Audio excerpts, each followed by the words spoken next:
Y Feynman tenía un método que se conoce como el método Feynman de cómo aprender algo. Entonces él dice, bueno, yo tengo mis ideas, pero lo que hago para estar seguro que las entiendo es, se las enseño a una niña pequeña o a alguien que está en el colegio y se la trato de explicar de la manera lo más simple posible, sin jerga, sin complicaciones. Cuando uno tiene 14 años y le enseña algo a uno de 10, el de 10 gana porque le están enseñando algo, pero el de 14 también gana porque al enseñarle al otro termina de amasar el conocimiento que tenía.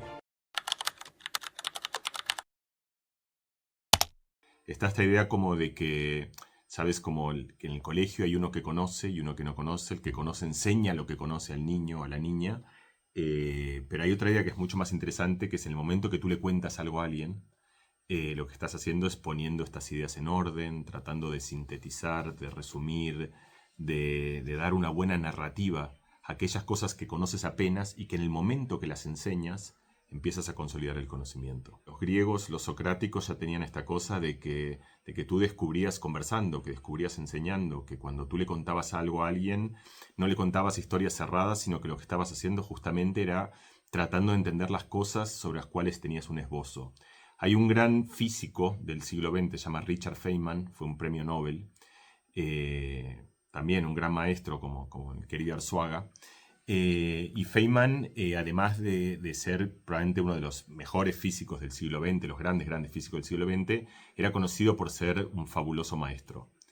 El tipo además tocaba los tambores y daba estas clases que eran como medio casi hipnóticas, que generaban una especie de trance con sus alumnos y producía una cosa que los que han ido a sus clases decían que era como una experiencia increíble, ¿no? Y Feynman tenía un método que se conoce como el método Feynman de cómo aprender algo. Entonces, este es el gran científico, imagínate, el tío que sabe como las teorías más sofisticadas sobre la electrodinámica cuántica. Entonces él dice, bueno, yo tengo mis ideas, pero lo que hago para estar seguro que las entiendo es, se las enseño a una niña pequeña o a alguien que está en el colegio y se la trato de explicar de la manera lo más simple posible, sin jerga, sin complicaciones. Y si yo veo que en algún momento me trabo, es porque hay algo que no entiendo del todo bien. Entonces vuelvo a las fuentes, lo estudio, lo reviso, lo amaso, lo mejoro y lo vuelvo a enseñar. Y recién, cuando puedo explicar algo de la manera más simple a la persona que no conoce nada de eso, es que yo siento que he entendido el problema. Y esto contaba Feynman, y es una manera que tenemos todos en realidad, y que pasa, fíjate, por ejemplo, pasa mucho entre hermanos, que hay un hermano que es más grande que el otro, pasa en colegios rurales. Por ejemplo, esto aquí en España no sé si hay tanto, pero en Argentina los colegios que están en el campo, en pueblos donde hay muy pocos alumnos, que a lo mejor en toda la escuela tienen 17 alumnos. Entonces, estudian niños y niñas de edades muy distintas, o sea, los de 5 con los de 8, con los de 10. Y entonces se da esta cosa que es interesante en la sociología de la educación, que es que en vez de haber el profesor, que es un adulto que conoce mucho, y luego un montón de niños todos de la misma edad, lo que hay es una coexistencia de niños que saben muy poquito, otros que saben un poco más, otros que saben bastante más, y se empieza a dar esta relación donde empiezan a enseñarse los unos a los otros.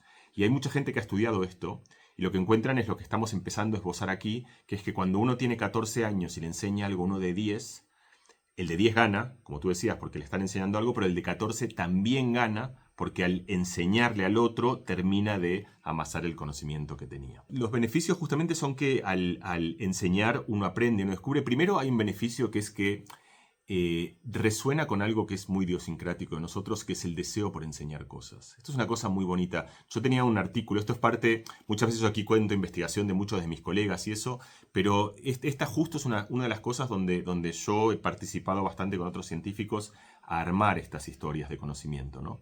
Y nosotros con una estudiante doctorada mía que se llamaba Cecilia Calero, esto era en Argentina, descubrimos que los niños muy pequeños tienen lo que nosotros llamamos el instinto por enseñar. Sí.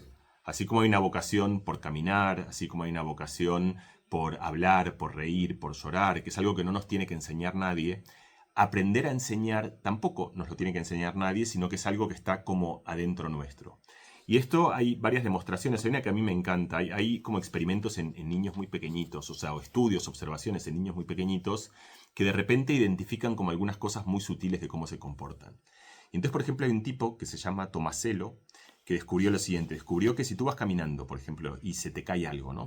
Y no te das cuenta, y hay un niño que apenas tiene un año, no tiene lenguaje, o sea, no conoce el lenguaje de las palabras. Ese niño, esa niña que tiene un año, te señala a ti con la mano y con el dedo a dónde está lo que se te mira a los ojos primero y te señala a ti dónde se te ha caído. Y esto puede parecer desapercibido, pero es como una especie de hermosura de la condición humana, porque si lo piensas es un niño que tiene un año, que todavía no sabe hablar, pero se da cuenta que sabe algo que tú no sabes y que para ti puede ser importante, y tiene la vocación sin recibir nada a cambio. Nadie ni le paga ni le hace nada, pero tiene esa predisposición para decirte, mira Jaime, hay algo que yo no sé, mira Jaime, hay algo que yo sé que tú no sabes, pero que puede interesarte. ¿Y cómo se termina este experimento para tratar de entender que realmente esto es vocación comunicacional o de enseñar y no solo un reflejo? Porque si tú las llaves las tiras deliberadamente, como, ¿sabes? Como yo sé dónde están y la estoy tirando al piso porque quiero estar en el piso, entonces ese mismo niño que tiene un año ya no te apunta para decirte dónde están. Porque es como que sabe que tú ya lo sabes. Entonces, ¿para qué te voy a decir algo que tú ya sabes?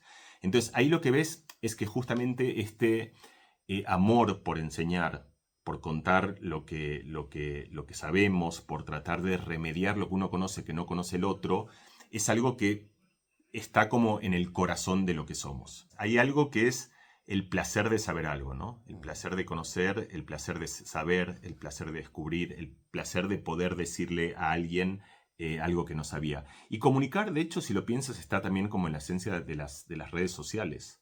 O sea, en algún sentido, cuando una persona pone una foto en Instagram, hay algo ahí también de vanidad, de ostentar, por supuesto, pero también hay algo simplemente de que las cosas no son hasta que tú se las cuentas a alguien que no lo conoce. Estaba esta historia del torero, ¿sabes? Que pasó una noche con Ava Gardner. Y entonces en un momento se levanta corriendo y Ava Gardner dice: ¿a dónde vas? Y dice: a contarlo.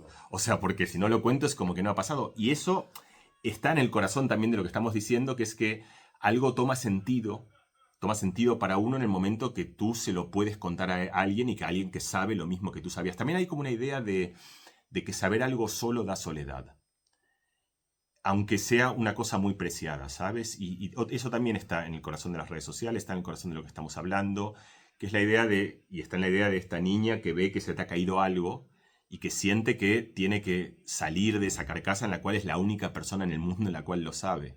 Entonces todas estas cosas justamente empiezan en una vocación. Y otra idea que también creo que es interesante pensarla en el contexto de lo útil o de cómo sirven estas cosas es, nosotros también hicimos un experimento en el que hacíamos lo siguiente: le pedíamos a un niño que haga algo, como una especie de problema de matemática. Y luego hacíamos lo que se hace mucho en el colegio, en la escuela, que es que le pides, vale, explícame cómo has hecho para resolverlo. Y ahí lo que todos sabemos es que muchas veces los niños se traban, no solo los niños y los adultos. Cuando tú le pides a alguien que te cuente cómo hace para resolver algo, que es lo que se llama la metacognición, es muy difícil explicarle a alguien, ¿sabes? Cómo lo has pensado, cómo lo has hecho. Y entonces, muchas veces uno se traba cuando quiere explicar a esto, pero no se traba porque no lo sepa, sino porque es simplemente muy exigente. Y entonces lo que nosotros hicimos es, vale, perfecto, esto es muy difícil. Ahora venía un actor, que era un adulto, que hacía como un adulto que no conocía nada, y trataba de resolver el problema muy torpemente y no lo resolvía, el mismo problema matemático. Suponte que era, no sé, hacer 3 por 7, una cosa así. Y no lo resolvía, ¿no? Entonces, primero que a los niños le daba una gracia tremenda, porque les parecía muy divertido justamente eso, saber algo que un adulto que debería saber muchas cosas en realidad no sabía. Pero además de eso, lo que era muy bonito es que de repente el niño le empezaba a explicar: mira, tienes que hacerlo así, porque para resolver hay que hacerlo de esta manera, y no tienes que hacer esto, el error típico que vas a hacer es sumar de este lado, pero no tienes que sumar esto. Es decir, todo lo que un profesor le hubiese pedido en un examen, que es, entre comillas, el justifica tu respuesta y que nos traba a todos, si tú lo pones en un nicho para el cual estamos mucho más predispuestos comunicacionalmente, que es cuéntale cómo hacer esto a alguien que no lo sabe, entonces la pregunta se vuelve mucho más fácil y el mismo niño te empieza a hablar sin parar y te empieza a contar como todo lo que está en su habitáculo mental. Hay animales que también enseñan. O sea, nosotros aprendemos un montón de cosas. Algunas de estas cosas que yo te he contado las hacen animales. Muchos tenemos experiencias con perros que nos muestran soluciones a problemas, ni que hablar que uno puede entrenarlos para que nos enseñen cosas. Y como te decía, los niños desde que son muy, muy, muy pequeñitos ya tienen esta predisposición para enseñar. Lo que pasa con esto justamente, hay algo que a mí me gusta llamarlo y aparecerá muchas veces en Humanamente, que son como los oficios de la niñez. ¿Sabes? Esas cosas que enseñar es una de ellas. Otra es el arte, otra es la ciencia, otra es el juego, otra es la curiosidad. Son aquellas cosas que el baile sería otra. Son muchas esas cosas que apreciamos mucho y que nosotros pensamos de adultos que nos cuesta poco, pero nos olvidamos que de niños se nos daba muy bien. Y es al revés, es como que la hacemos con la adultez un poquito olvidado. Enseñar es uno de esos tantos oficios de la niñez. Es algo que de pequeños no nos cuesta nada y lo hacemos sin esfuerzo. Y es al revés, es como que un poco a los golpes y con el tiempo y con la vergüenza y con cierta hostilidad a veces de la manera que nos enseñan las cosas, nos vamos inhibiendo y vamos atrofiando ese instinto que teníamos tan bonito por contar las cosas, que tiene no solo otra vez la vocación de compartir el conocimiento, sino de que nosotros mismos podamos descubrir y mejorar nuestras ideas.